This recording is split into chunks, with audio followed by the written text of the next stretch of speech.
என்னென்ன சத்தான காய்கறிகள் இருக்கோ, உணவுகள் இருக்கோ, உடலுக்கு சுவையை மட்டும் தந்து உடலுக்கு தரக்கூடிய கேடான உணவுகளை உட்கொள்ளாதீங்க. ஏன்னா அந்த உடம்புங்கிறது கோவில், உள்ளே இருக்கிறது இறைவன். அப்போ நம்ம கோவிலை எவ்வளோ சுத்தமாக வச்சுக்கணும். இப்போ நீங்கள் இன்னார் பேருன்னு அடையாளம் காட்டுறது உங்கள் உடம்பு தானே. அது உங்களை இந்த உடம்பு உங்களுக்கு எவ்வளோ விஷயங்களை செய்ய வைக்கிது, அது எவ்வளோ விஷயங்களை பார்க்க வைக்கிது. அந்த உடம்பை நீங்கள் மதிக்கலைன்னா அந்த உடம்பு உங்களை மதிக்குமா?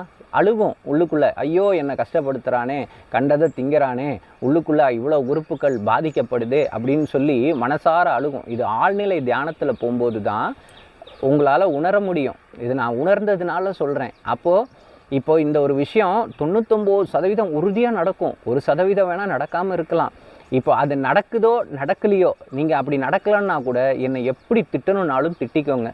நான் என்ன சொல்லியிருக்கேன், இப்போ நான் சொன்ன விஷயங்களெல்லாம்